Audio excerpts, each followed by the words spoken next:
ఏమండి, తగ్గించుకొని దేవుడు చెప్పిన మాట విని మారు మనసు పొంది రక్షణ పొంది దేవుని రాజ్యాన్ని పొందుకుంటే ధన్యులం. ఓకేనా?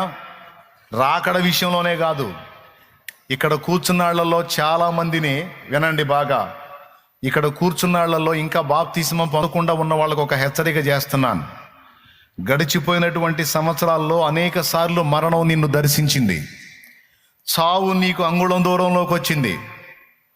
అంటే ఏంటో తెలుసా వార్నింగు? అంగుళం దూరం వచ్చిన చావు నిన్ను అంటకుండా దాటిపోవటానికి కారణం ఏంటో తెలుసా?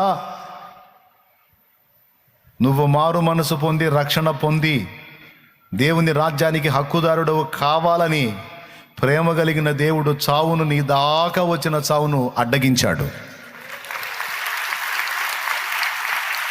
ఆ క్షణాన ఆయన గాని ఆ చెయ్యి అడ్డు తీస్తే 2024 కాదు, 2023, 2022, 2021, 2020 అప్పుడే అయిపోయేది. కరోనాలోనే అయిపోయేది నీ చరిత్ర.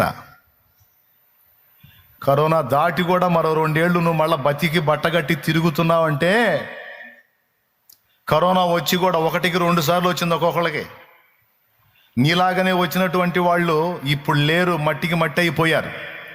కానీ నువ్వు 1కి 2 సార్లు వచ్చి కూడా తిప్పుకొని నిలబడ్డావంటే ఎవరు బతకనిచ్చారో తెలుసా? ఆ బ్రతుకు ఎవరు ఇచ్చారో తెలుసా? దేవుడే ఇచ్చాడు. ఎందుకు ఇచ్చాడో తెలుసా?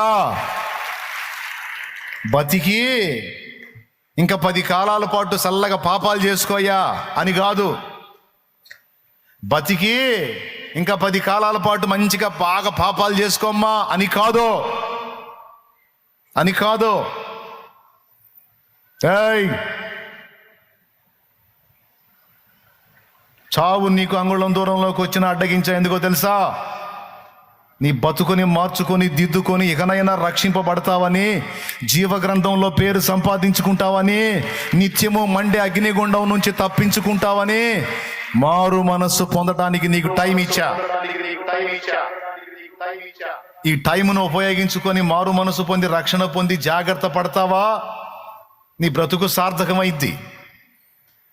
ఏడ్చావో లేపో అని సృష్టికర్త మీద ఎగతాళి చేశావా, ఇక రాబోతున్న దినాలు ఏమవుతాయో ఊహించుకో.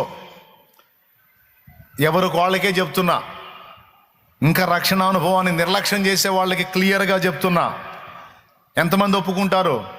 గడిచిన సంవత్సరాల్లో మరణం నీకు సమీపంగా వచ్చిందా రాలేదా? వచ్చిందన్న అన్నోళ్ళు చేతులు ఎత్తండి. కొంతమందికి యాక్సిడెంట్ రూపంలో వచ్చింది, కొంతమందికి కరెంట్ షాట్ రూపంలో వచ్చింది, కొంతమందికి రోగం రూపంలో వచ్చింది. రకరకాల